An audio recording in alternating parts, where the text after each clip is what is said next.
Journal d'un curé de campagne, Georges Bernanos, Librairie Plomb, 1936. Chapitre 1. Ma paroisse est une paroisse comme les autres. Toutes les paroisses se ressemblent. Les paroisses d'aujourd'hui, naturellement.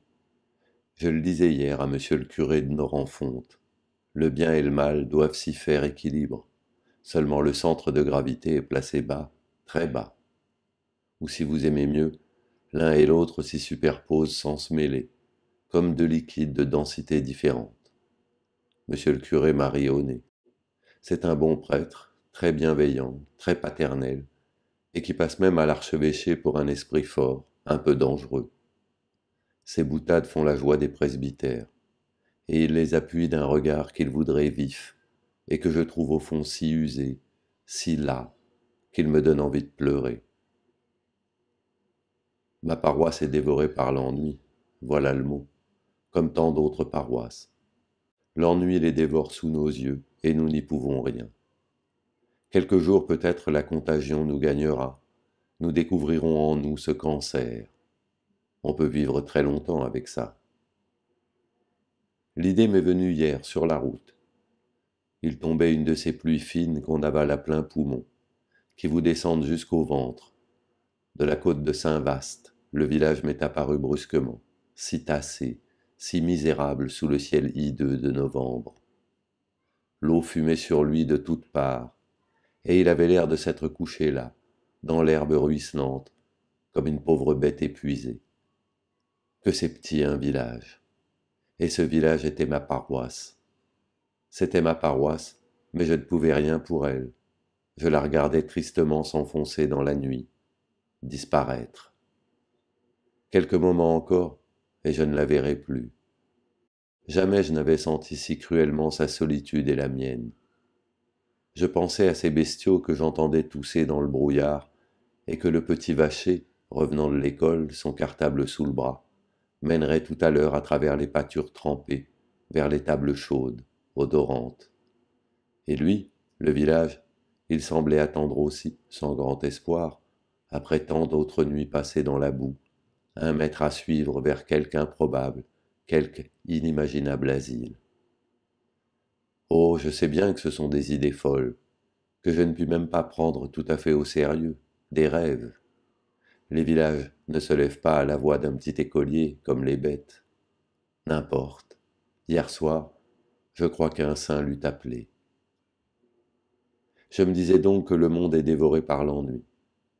Naturellement, il faut un peu réfléchir pour se rendre compte. Ça ne se saisit pas tout de suite. C'est une espèce de poussière.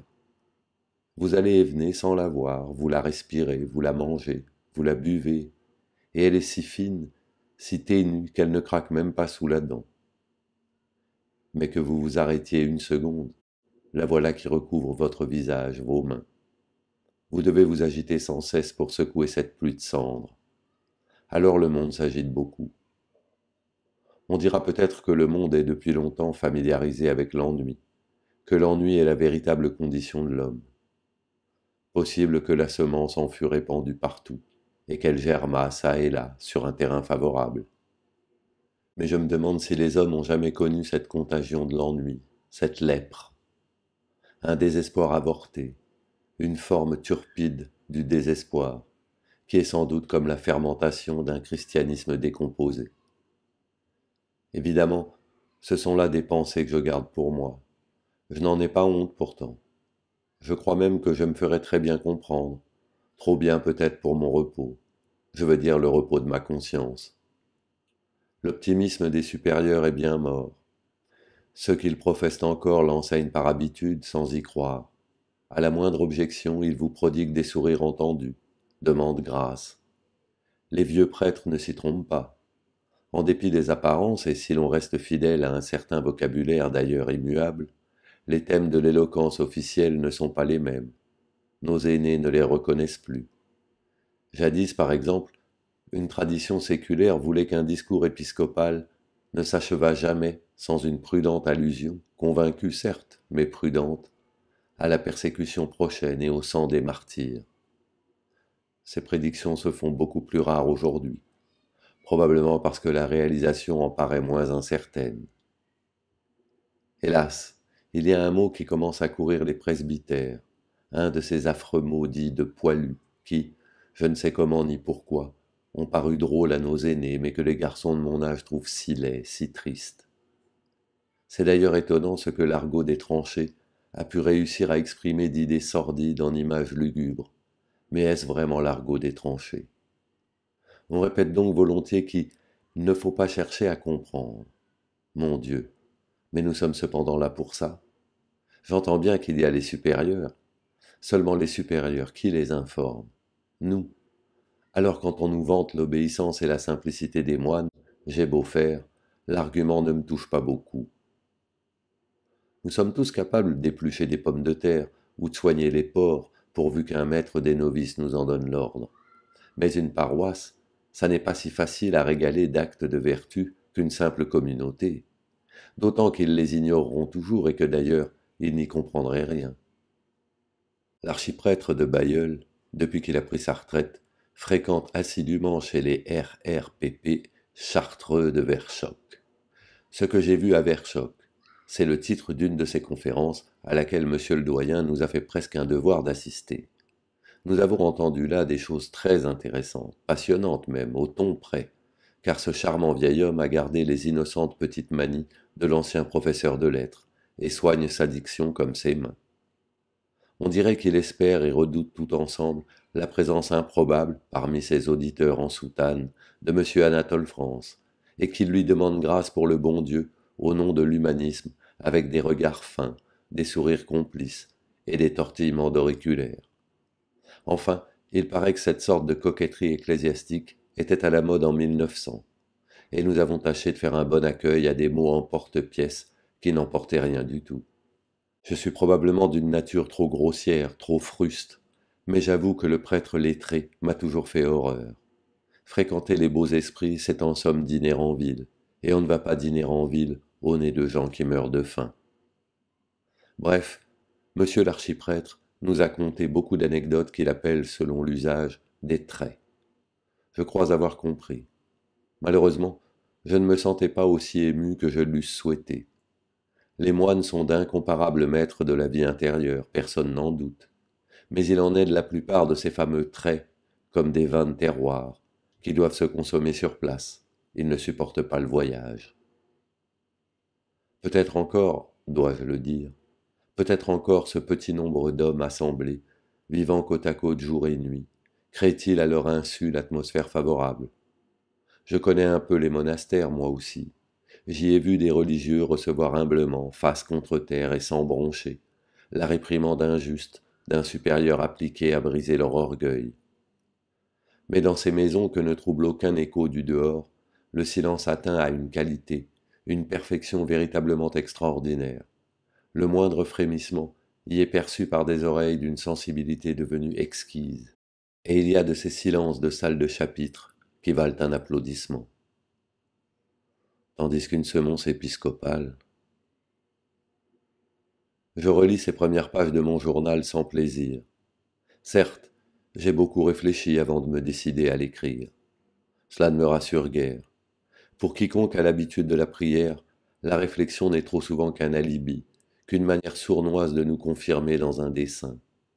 Le raisonnement laisse aisément dans l'ombre ce que nous souhaitons d'y tenir caché. L'homme du monde qui réfléchit calcule ses chances, soit, mais que pèsent nos chances à nous autres, qui avons accepté une fois pour toutes l'effrayante présence du divin à chaque instant de notre pauvre vie.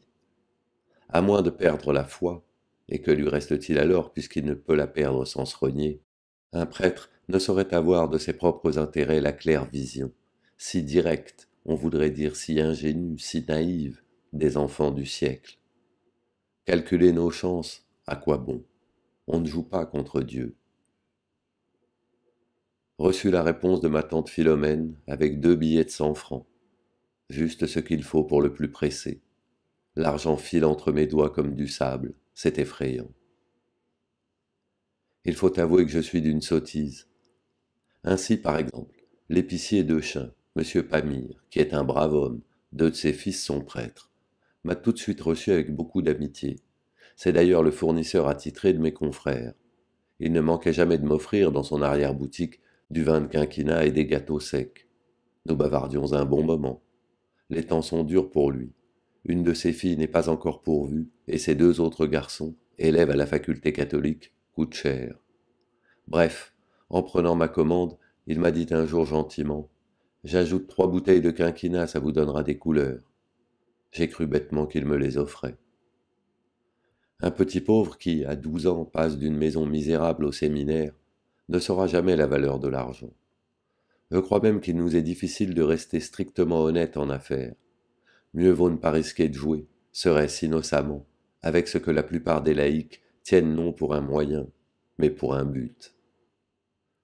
Mon confrère de Verchin, qui n'est pas toujours des plus discrets, a cru devoir faire sous forme de plaisanterie allusion devant M. Pamir à ce petit malentendu. M. Pamir en était sincèrement affecté. Que monsieur le curé, a-t-il dit, vienne autant de fois qu'il lui plaira, nous aurons du plaisir à trinquer ensemble. Nous n'en sommes pas à une bouteille près, grâce à Dieu. Mais les affaires sont les affaires. Je ne puis donner ma marchandise pour rien. Et madame Pamir aurait ajouté, paraît-il, nous autres commerçants, nous avons aussi nos devoirs d'État. J'ai décidé ce matin de ne pas prolonger l'expérience au-delà des 12 mois qui vont suivre. Au 25 novembre prochain, je mettrai ces feuilles au feu, je tâcherai de les oublier. Cette résolution prise après la messe ne m'a rassuré qu'un moment. Ce n'est pas un scrupule au sens exact du mot. Je ne crois rien faire de mal en notant ici, au jour le jour, avec une franchise absolue, les traits humbles, les insignifiants secrets d'une vie d'ailleurs sans mystère. Ce que je vais fixer sur le papier n'apprendrait pas grand-chose au seul ami avec lequel il m'arrive encore de parler à cœur ouvert. Et pour le reste, je sens bien que je n'oserai jamais écrire ce que je confie au bon Dieu presque chaque matin sans honte. Non, cela ne ressemble pas au scrupule. C'est plutôt une sorte de crainte irraisonnée, pareille à l'avertissement de l'instinct. Lorsque je me suis assis pour la première fois devant ce cahier d'écolier, j'ai tâché de fixer mon attention, de me recueillir comme pour un examen de conscience. Mais ce n'est pas ma conscience que j'ai vue de ce regard intérieur ordinairement si calme, si pénétrant, qui néglige le détail, va d'emblée à l'essentiel. Il semblait glisser à la surface d'une autre conscience, jusqu'alors inconnue de moi, d'un miroir trouble où j'ai craint tout à coup de voir surgir un visage. Quel visage? Le mien peut-être. Un visage retrouvé, oublié. Il faudrait parler de soi avec une rigueur inflexible, et au premier effort pour se saisir d'où viennent cette pitié, cette tendresse, ce relâchement de toutes les fibres de l'âme et cette envie de pleurer. J'ai été voir hier le curé de Torcy. C'est un bon prêtre, très ponctuel, que je trouve ordinairement un peu terre-à-terre, un fils de paysan riche qui sait le prix de l'argent et m'en impose beaucoup par son expérience mondaine. Les confrères parlent de lui pour le doyenné Dechin. Ses manières avec moi sont assez décevantes parce qu'il répugne aux confidences et sait les décourager d'un gros rire bonhomme, beaucoup plus fin d'ailleurs qu'il n'en a l'air. Mon Dieu, que je souhaiterais d'avoir sa santé, son courage, son équilibre. Mais je crois qu'il a de l'indulgence pour ce qu'il appelle volontiers ma sensiblerie, parce qu'il sait que je n'en tire pas vanité. Ah non. Il y a même bien longtemps que je n'essaie plus de confondre avec la véritable pitié des saints, forte et douce, cette peur enfantine que j'ai de la souffrance des autres. Pas fameuse la mine, mon petit. Il faut dire que j'étais encore bouleversé par la scène que m'avait faite le vieux Dumonchel quelques heures plus tôt, à la sacristie. Dieu sait que je voudrais donner pour rien, avec mon temps et ma peine, les tapis de coton, les draperies rongées des mythes et les cierges de suif payés très cher aux fournisseurs de son excellence, mais qui s'effondrent dès qu'on les allume, avec un bruit de poêle à frire. Seulement les tarifs sont les tarifs. Que puis-je? Vous devriez fiche le bonhomme à la porte, m'a-t-il dit. Et comme je protestais, le fiche dehors, parfaitement. D'ailleurs, je le connais, votre Dumonchel. Le vieux a de quoi. Sa défunte femme était 2 fois plus riche que lui. Juste qu'il l'enterre proprement. Vous autres jeunes prêtres. Il est devenu tout rouge, et m'a regardé de haut en bas. Je me demande ce que vous avez dans les veines aujourd'hui, vous autres jeunes prêtres. De mon temps, on formait des hommes d'église. Ne froncez pas les sourcils, vous me donnez envie de vous caloter. Oui, des hommes d'église, prenez le mot comme vous voudrez. Des chefs de paroisse, des maîtres, quoi. Des hommes de gouvernement. Ça vous tenait un pays, ces gens-là, rien qu'en haussant le menton. Oh, je sais ce que vous allez me dire. Ils mangeaient bien, buvaient d'eux-mêmes et ne crachaient pas sur les cartes. D'accord. Quand on prend convenablement son travail, on le fait vite et bien. Il vous reste des loisirs, et c'est tant mieux pour tout le monde. Maintenant, les séminaires nous envoient des enfants de cœur, des petits va-nu-pieds qui s'imaginent travailler plus que personne parce qu'ils ne viennent à bout de rien. Ça pleurniche au lieu de commander. Ça lit des tas de livres et ça n'a jamais été fichu de comprendre. De comprendre, vous m'entendez? La parabole de l'époux et de l'épouse. Qu'est-ce qu'une épouse, mon garçon? Une vraie femme, telle qu'un homme peut souhaiter d'en trouver une s'il est assez bête pour ne pas suivre le conseil de saint Paul. Ne répondez pas, vous diriez des bêtises. Eh bien, c'est une gaillarde dure à la besogne, mais qui fait la part des choses, et sait que tout sera toujours à recommencer jusqu'au bout. La Sainte Église aura beau se donner du mal, elle ne changera pas ce pauvre monde en reposoir de la fête Dieu. J'avais jadis, je vous parle de mon ancienne paroisse, une sacristaine épatante, une bonne sœur de Bruges sécularisée en 1908, un brave cœur. Les 8 premiers jours, astique que j'astique, la maison du bon Dieu s'était mise à reluire comme un parloir de couvent. Je ne la reconnaissais plus, parole d'honneur. Nous étions à l'époque de la moisson, faut dire, il ne venait pas un chat, et la satanée petite vieille exigeait que je retirasse mes chaussures, moi qui ai horreur des pantoufles. Je crois même qu'elle les avait payées de sa poche. Chaque matin, bien entendu, elle trouvait une nouvelle couche de poussière sur les bancs, un ou deux champignons tout neufs sur le tapis de cœur, et des toiles d'araignée. Ah, mon petit, des toiles d'araignée de quoi faire un trousseau de mariée. Je me disais, astique toujours, ma fille, tu verras dimanche. Et le dimanche est venu. Oh, un dimanche comme les autres. Pas de fête carillonnée, la clientèle ordinaire, quoi. Misère. Enfin, à minuit, elle cirait et frottait encore à la chandelle. Et quelques semaines plus tard, pour la Toussaint, une mission à tout casser, prêchée par 2 pères rédemptoristes, 2 gaillards. La malheureuse passait ses nuits à 4 pattes entre son seau et sa vassingue, arrose que j'arrose, tellement que la mousse commençait de grimper le long des colonnes, l'herbe poussait dans les joints des dalles, pas moyen de la raisonner, la bonne sœur. Si je l'avais écoutée, j'aurais fichu tout mon monde à la porte pour que le bon Dieu ait les pieds au sec, voyez-vous ça. Je lui disais, vous me ruinerez en potion, car elle toussait, pauvre vieille. Elle a fini par se mettre au lit avec une crise de rhumatisme articulaire, le cœur a flanché, et plouf, voilà ma bonne sœur devant Saint-Pierre. En un sens, c'est une martyre, on ne peut pas soutenir le contraire. Son tort, ça n'a pas été de combattre la saleté, bien sûr, mais d'avoir voulu l'anéantir, comme si c'était possible. Une paroisse est sale, forcément. Une chrétienté, c'est encore plus sale. Attendez le grand jour du jugement. Vous verrez ce que les anges auront à retirer des plus saints monastères, par pelleté. Quelle vidange! Alors, mon petit, ça prouve que l'Église doit être une solide ménagère, solide et raisonnable. Ma bonne sœur n'était pas une vraie femme de ménage. Une vraie femme de ménage sait qu'une maison n'est pas un reliquaire. Tout ça, ce sont des idées de poète. Je l'attendais là. Tandis qu'il rebourrait sa pipe, j'ai maladroitement essayé de lui faire comprendre que l'exemple n'était peut-être pas très bien choisi, que cette religieuse morte à la peine n'avait rien de commun avec les enfants de cœur, les va-nu-pieds qui pleurnichent au lieu de commander. Détrompe-toi, m'a-t-il dit sans douceur. L'illusion est la même. Seulement les va-nu-pieds n'ont pas la persévérance de ma bonne sœur, voilà tout. Au premier essai, sous prétexte que l'expérience du ministère dément leurs petites jugeottes, ils lâchent tout. Ce sont des museaux à confiture. Pas plus qu'un homme, une chrétienté ne se nourrit de confiture. Le bon Dieu n'a pas écrit que nous étions le miel de la terre, mon garçon, mais le sel. Or, notre pauvre monde ressemble au vieux père Job sur son fumier, plein de plaies et d'ulcères. Du sel sur une peau à vif, ça brûle, mais ça empêche aussi de pourrir. Avec l'idée d'exterminer le diable, votre autre marotte est d'être aimé. Aimé pour vous-même, s'entend. Un vrai prêtre n'est jamais aimé, retiens ça. Et veux-tu que je te dise, l'Église s'en moque que vous soyez aimé, mon garçon. Soyez d'abord respecté, obéi. L'Église a besoin d'ordre. Faites de l'ordre à longueur du jour. Faites de l'ordre en pensant que le désordre va l'emporter encore le lendemain, parce qu'il est justement dans l'ordre, hélas, que la nuit fiche en l'air votre travail de la veille. La nuit appartient au diable. La nuit, ai-je dit, je savais que j'allais le mettre en colère, c'est l'office des réguliers. Oui, m'a-t-il répondu froidement, ils font de la musique. J'ai essayé de paraître scandalisé.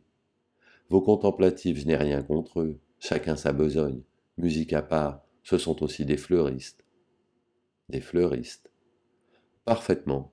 Quand nous avons fait le ménage, lavé la vaisselle, pelé les pommes de terre et mis la nappe sur la table, on fourre des fleurs fraîches dans le vase. C'est régulier.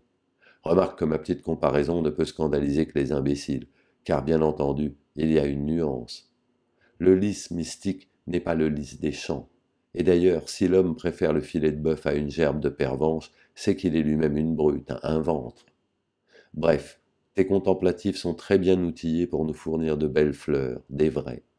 Malheureusement, il y a parfois du sabotage dans les cloîtres, comme ailleurs, et on nous refile trop souvent des fleurs en papier. Il m'observait de biais sans en avoir l'air, et, dans ces moments-là, je crois voir au fond de son regard beaucoup de tendresse et, comment dirais-je, une espèce d'inquiétude, d'anxiété. J'ai mes épreuves, il a les siennes.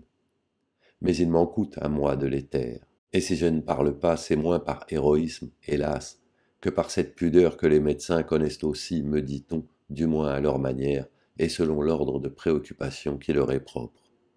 Au lieu que lui, il taira les siennes, quoi qu'il arrive, et sous sa rondeur bourrue, plus impénétrable que ces chartreux que j'ai croisés dans les couloirs de Z, blancs comme des cires. Brusquement, il a pris ma main dans la sienne, une main enflée par le diabète, mais qui serre tout de suite sans tâtonner, dure, impérieuse. Tu me diras peut-être que je ne comprends rien au mystique. Si, tu me le diras, ne fais pas la bête. Eh bien, mon gros, il y avait comme ça de mon temps, au grand séminaire, un professeur de droit canon qui se croyait poète. Il te fabriquait des machines étonnantes avec les pieds qu'il fallait, les rimes, les césures et tout. Pauvre homme. Il aurait mis son droit canon en vers. Il lui manquait seulement une chose. Appelle-la comme tu voudras. L'inspiration, le génie, ingénium, que sais-je. Moi, je n'ai pas de génie. Une supposition que l'Esprit Saint me fasse signe un jour, je planterai là mon balai et mes torchons, tu penses, et j'irai faire un tour chez les séraphins pour y apprendre la musique, quitte à détonner un peu au commencement. Mais tu me permettras de pouffer de rire au nez des gens qui chantent en chœur avant que le bon Dieu ait levé sa baguette. Il a réfléchi un moment, et son visage, pourtant tourné vers la fenêtre, m'apparut tout à coup dans l'ombre. Les traits même s'étaient durcis, comme s'il attendait de moi, ou de lui peut-être, de sa conscience, une objection, un démenti, je ne sais quoi. Il s'est d'ailleurs rasséréné presque aussitôt. Que veux-tu, mon petit? J'ai mes idées sur la harpe du jeune David.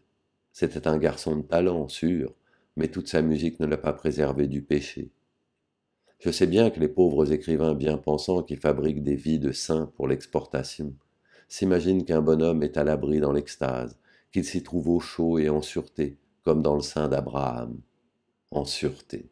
Oh, naturellement, rien n'est plus facile parfois que de grimper là-haut. Dieu vous y porte. Il s'agit seulement d'y tenir et, le cas échéant, de savoir descendre. Tu remarqueras que les saints, les vrais, montraient beaucoup d'embarras au retour. Une fois surpris dans leurs travaux d'équilibre, ils commençaient par supplier qu'on leur gardât le secret. Ne parlez à personne de ce que vous avez vu. Ils avaient un peu honte, comprends-tu? Honte d'être des enfants gâtés du Père, d'avoir bu à la coupe de béatitude avant tout le monde. Et pourquoi? Pour rien. Par faveur. Ces sortes de grâce. Le premier mouvement de l'âme est de les fuir. On peut l'entendre de plusieurs manières, va, la parole du livre. Il est terrible de tomber entre les mains du Dieu vivant. Que dis-je? Entre ses bras, sur son cœur, le cœur de Jésus. Tu tiens ta petite partie dans le concert, tu joues du triangle ou des cymbales, je suppose, et voilà qu'on te prie de monter sur l'estrade. On te donne un Stradivarius et on te dit « Allez, mon garçon, je vous écoute. » Brrr. Viens voir mon oratoire, mais d'abord, essuie-toi les pieds rapport au tapis. Je ne connais pas grand-chose au mobilier, mais sa chambre m'a paru magnifique. un lit d'acajou massif, une armoire à 3 portes, très sculptée, des fauteuils recouverts de peluche et, sur la cheminée, une énorme Jeanne d'Arc en bronze. Mais ce n'était pas sa chambre que monsieur le curé de Torcy désirait me montrer. Il m'a conduit dans une autre pièce très nue, meublée seulement d'une table et d'un prie-dieu. Au mur, un assez vilain chromo, pareil à ceux qu'on voit dans les salles d'hôpital, et qui représente un enfant Jésus bien joufflu, bien rose, entre l'âne et le bœuf. Tu vois ce tableau, m'a-t-il dit, c'est un cadeau de ma marraine.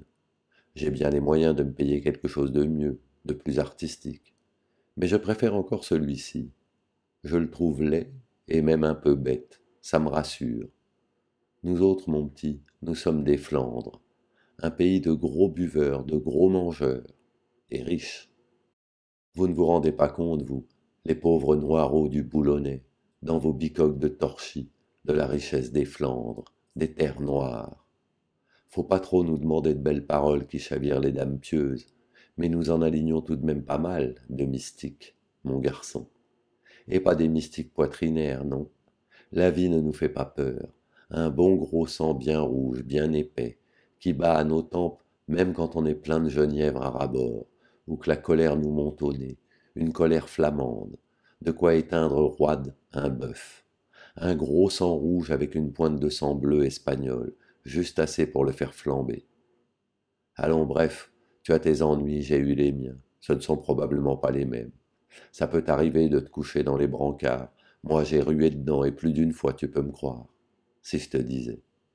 Mais je te le dirai un autre jour. Pour le moment, tu m'as l'air trop mal fichu. Je risquerais de te voir tomber faible. Pour revenir à mon enfant Jésus, figure-toi que le curé de Poperingue, de mon pays, d'accord avec le vicaire général, une forte tête, s'avisèrent de m'envoyer à Saint-Sulpice. Saint-Sulpice, à leur idée, c'était le Saint-Cyr du jeune clergé, Saumur ou l'école de guerre. Et puis, monsieur mon père, entre parenthèses, j'ai cru d'abord à une plaisanterie, mais il paraît que le curé de Torcy ne désigne jamais autrement son père, une coutume de l'ancien temps. Monsieur mon père avait du foin dans ses bottes et se devait de faire honneur au diocèse. Seulement, dame, quand j'ai vu cette vieille caserne lépreuse qui sentait le bouillon gras, brrr, et tous ces braves garçons si maigres, pauvres diables, que même vus de face, ils avaient l'air toujours d'être de profil. Enfin, avec 3 ou 4 bons camarades, pas plus, on secouait ferme les professeurs. On chahutait un peu, quoi, des bêtises. Les premiers au travail et à la soupe, par exemple, mais hors de là, des vrais diablotins. Un soir, tout le monde couché, on a grimpé sur les toits, et que je te miaule, de quoi réveiller tout le quartier. Notre maître de novice se signait au pied de son lit, le malheureux. Il croyait que tous les chats de l'arrondissement s'étaient donné rendez-vous à la Sainte Maison pour s'y raconter des horreurs. Une farce imbécile, je ne dis pas non. À la fin du trimestre, ces messieurs m'ont renvoyé chez moi, et avec des notes. Pas bête, brave garçon, bonne nature, et patati et patata. En somme, je n'étais bon qu'à garder les vaches, moi qui ne rêvais que d'être prêtre. Être prêtre ou mourir. Le cœur me saignait tellement que le bon Dieu permit que je fusse tenté de me détruire. Parfaitement. Monsieur mon père était un homme juste. Il m'a conduit chez monseigneur dans sa carriole, avec un petit mot d'une grande tante supérieure des dames de la Visitation à Namur. Monseigneur aussi était un homme juste. Il m'a fait entrer tout de suite dans son cabinet. Je me suis jeté à ses genoux. Je lui ai dit la tentation que j'avais. Et il m'a expédié la semaine suivante à son grand séminaire. Une boîte pas trop à la page, mais solide. N'importe. Je peux dire que j'ai vu la mort de près. Et quelle mort! Aussi, j'ai résolu dès ce moment de me tenir à carreau, de faire la bête. En dehors du service, comme disent les militaires, pas de complications. Mon enfant Jésus est trop jeune pour s'intéresser encore beaucoup à la musique ou à la littérature. Et même il ferait probablement la grimace aux gens qui se contenteraient de tortiller de la prunelle au lieu d'apporter de la paille fraîche à son bœuf ou d'étriller l'âne. Il m'a poussé hors de la pièce par les épaules, et la tape amicale d'une de ses larges mains a failli me faire tomber sur les genoux. Puis nous avons bu ensemble un verre de genièvre, et tout à coup il m'a regardé droit dans les yeux, d'un air d'assurance et de commandement. C'était comme un homme qui ne rende compte à personne, un seigneur. Les moines sont les moines, a-t-il dit. Je ne suis pas un moine. Je ne suis pas un supérieur de moine. J'ai un troupeau, un vrai troupeau. Je ne peux pas danser devant l'arche avec mon troupeau, du simple bétail. À quoi je ressemblerais, veux-tu me dire? Du bétail ni trop bon ni trop mauvais, des bœufs, des ânes, des animaux de trait et de labour. Et j'ai des boucs aussi. Qu'est-ce que je vais faire de mes boucs? Pas moyen de les tuer ni de les vendre. Un abbé mitré n'a qu'à passer la consigne au frère portier. En cas d'erreur, il se débarrasse des boucs en un tour de main. Moi, je ne peux pas. Nous devons nous arranger de tout, même des boucs. Bouc ou brebis, le maître veut que nous lui rendions chaque bête en bon état. Ne va pas te mettre dans la tête d'empêcher un bouc de sentir le bouc, tu perdrais ton temps. Tu risquerais de tomber dans le désespoir. Les vieux confrères me prennent pour un optimiste, un Roger Bontemps. Les jeunes de ton espèce pour un croque-mitaine. Ils me trouvent trop dur avec mes gens, trop militaire, trop coriace. Les uns et les autres m'en veulent de ne pas avoir mon petit plan de réforme, comme tout le monde, ou de le laisser au fond de ma poche. Tradition, grognent les vieux. Évolution, chantent les jeunes. Moi, je crois que l'homme est l'homme, qu'il ne vaut guère mieux qu'au temps des païens. La question n'est d'ailleurs pas de savoir ce qu'il vaut, mais qui le commande. Ah, si on avait laissé faire les hommes d'église. Remarque que je ne coupe pas dans le Moyen-Âge de confiseur. Les gens du XIIIe siècle ne passaient pas pour de petits saints. Et si les moines étaient moins bêtes, ils buvaient plus qu'aujourd'hui, on ne peut pas dire le contraire. Mais nous étions en train de fonder un empire, mon garçon. Un empire auprès duquel celui des Césars n'eût été que de la crotte. Une paix, la paix romaine, la vraie. Un peuple chrétien, voilà ce que nous aurions fait tous ensemble. Un peuple de chrétiens n'est pas un peuple de saintes nitouches. L'Église a les nerfs solides, le péché ne lui fait pas peur, au contraire. Elle le regarde en face, tranquillement, et même, à l'exemple de notre Seigneur, elle le prend à son compte, elle l'assume. Quand un bon ouvrier travaille convenablement les 6 jours de la semaine, on peut bien lui passer une ribote le samedi soir. Tiens, je vais te définir un peuple chrétien par son contraire. Le contraire d'un peuple chrétien, c'est un peuple triste, un peuple de vieux. Tu me diras que la définition n'est pas trop théologique, d'accord, mais elle a de quoi faire réfléchir les messieurs qui bâillent à la messe du dimanche. Bien sûr qu'ils bâillent. Tu ne voudrais pas qu'en une malheureuse demi-heure par semaine, l'Église puisse leur apprendre la joie. Et même s'ils savaient par cœur le catéchisme du Concile de Trente, ils n'en seraient probablement pas plus gais. D'où vient que le temps de notre petite enfance nous apparaît si doux, si rayonnant? Un gosse a des peines comme tout le monde, et il est, en somme, si désarmé contre la douleur, la maladie. L'enfance et l'extrême vieillesse devraient être les deux grandes épreuves de l'homme, mais c'est du sentiment de sa propre impuissance que l'enfant tire humblement le principe même de sa joie. Il s'en rapporte à sa mère, comprends-tu? Présent, passé, avenir, toute sa vie, la vie entière tient dans un regard, et ce regard est un sourire. Eh bien, mon garçon, si l'on nous avait laissé faire, nous autres, l'Église eût donné aux hommes cette espèce de sécurité souveraine. Retiens que chacun n'en aurait pas moins eu sa part d'embêtement. La faim, la soif, la pauvreté et la jalousie, nous ne serons jamais assez forts pour mettre le diable dans notre poche, tu penses. Mais l'homme se serait cru le Fils de Dieu. Voilà le miracle. Il aurait vécu, il serait mort avec cette idée dans la caboche.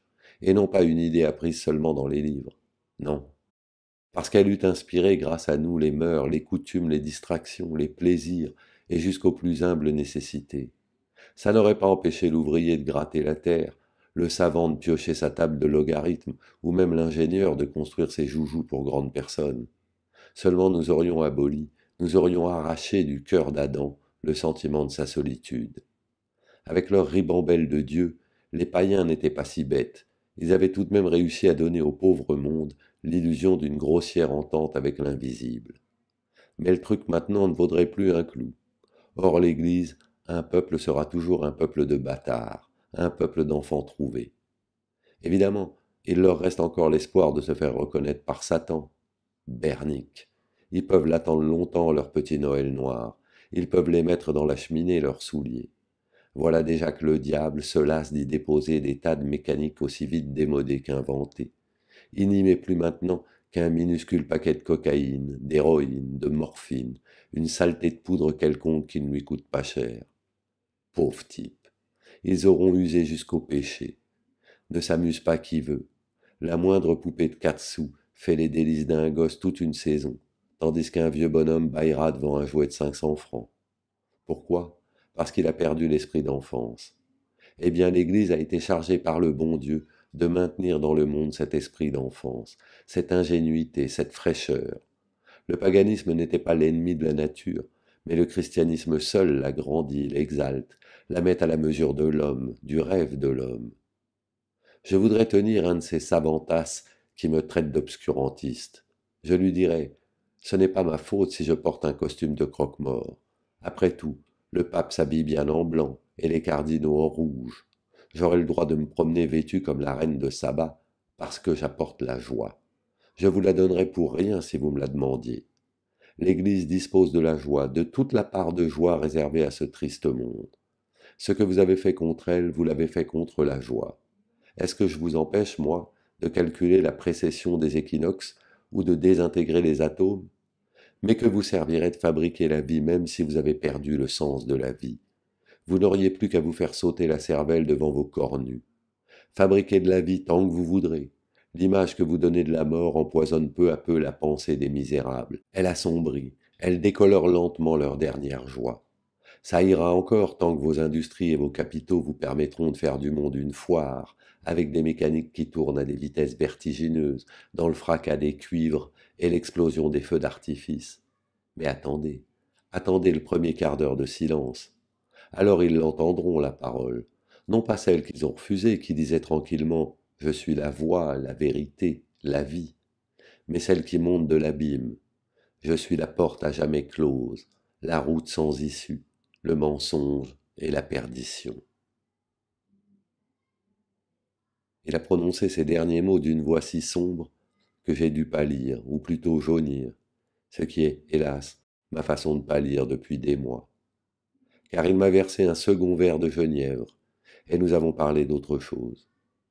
Sa gaieté ne m'a paru fausse ni même affectée, car je crois qu'elle est sa nature même, son âme est gaie, mais son regard n'a pas réussi tout de suite à se mettre d'accord avec elle. Au moment du départ, comme je m'inclinais, il m'a fait du pouce une petite croix sur le front et glissé un billet de 100 francs dans ma poche. Je parie que tu es sans le sou. Les premiers temps sont durs. Tu me les rendras quand tu pourras. Fiche le camp, et ne dis jamais rien de nous deux aux imbéciles. Apporter de la paille fraîche au bœuf, étriller l'âne. Ces paroles me sont revenues ce matin à l'esprit, tandis que je pelais mes pommes de terre pour la soupe. L'adjoint est arrivé derrière mon dos, et je me suis levé brusquement de ma chaise sans avoir eu le temps de secouer les épluchures. Je me sentais ridicule. Il m'apportait d'ailleurs une bonne nouvelle. La municipalité accepte de faire creuser mon puits, ce qui m'économisera les 20 sous par semaine que je donne au petit enfant de cœur qui va me chercher de l'eau à la fontaine.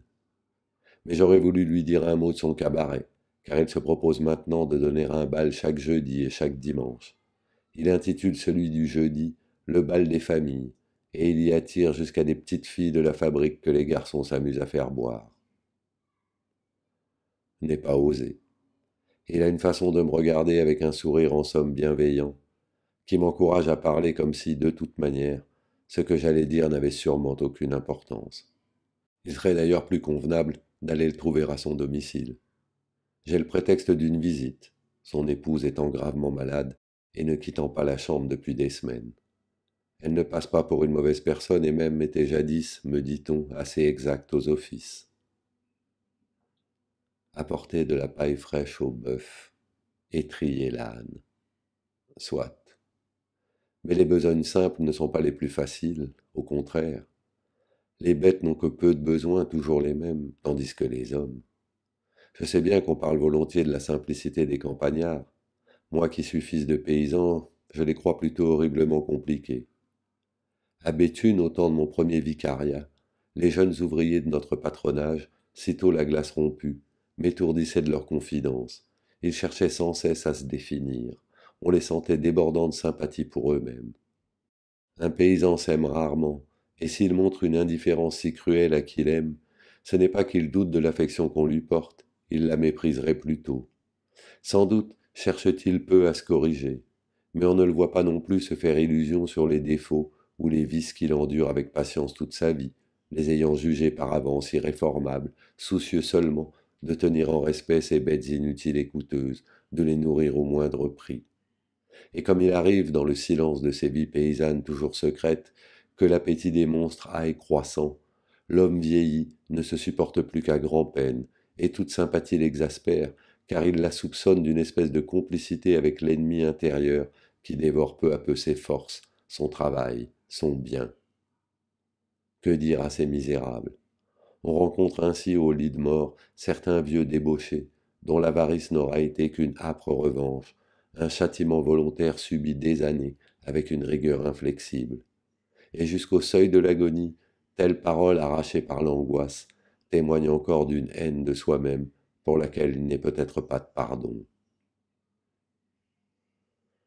Je crois qu'on interprète assez mal la décision que j'ai prise, voilà 15 jours, de me passer des services d'une femme de ménage. Ce qui complique beaucoup la chose, c'est que le mari de cette dernière, M. Pégriot, vient d'entrer au château en qualité de garde-chasse. Il a même prêté serment hier, à Saint-Vaast. Et moi qui avais cru bien manœuvrer en lui achetant un petit fût de vin. J'ai dépensé ainsi les 200 francs de ma tante Philomène sans aucun profit, puisque M. Pégriot ne voyage plus désormais pour sa maison de Bordeaux, à laquelle il a tout de même passé la commande. Je suppose que son successeur tirera tout le profit de ma petite libéralité. Quelle bêtise! Oui, quelle bêtise! J'espérais que ce journal m'aiderait à fixer ma pensée, qui se dérobe toujours aux rares moments où je puis y réfléchir un peu. Dans mon idée, il devait être une conversation entre le bon Dieu et moi, un prolongement de la prière, une façon de tourner les difficultés de l'oraison, qui me paraissent encore trop souvent insurmontables, en raison peut-être de mes douloureuses crampes d'estomac. Et voilà qu'il me découvre la place énorme, démesurée, que tiennent dans ma pauvre vie ces 1000 petits soucis quotidiens, dont il m'arrivait parfois de me croire délivré. J'entends bien que notre Seigneur prend sa part de nos peines, même futiles, et qu'il ne méprise rien. Mais pourquoi fixer sur le papier ce que je devrais au contraire m'efforcer d'oublier à mesure? Le pire est que je trouve à ces confidences une si grande douceur qu'elles devraient suffire à me mettre en garde. Tandis que je griffonne sous la lampe ces pages que personne ne lira jamais, j'ai le sentiment d'une présence invisible qui n'est sûrement pas celle de Dieu, plutôt d'un ami fait à mon image, bien que distinct de moi, d'une autre essence.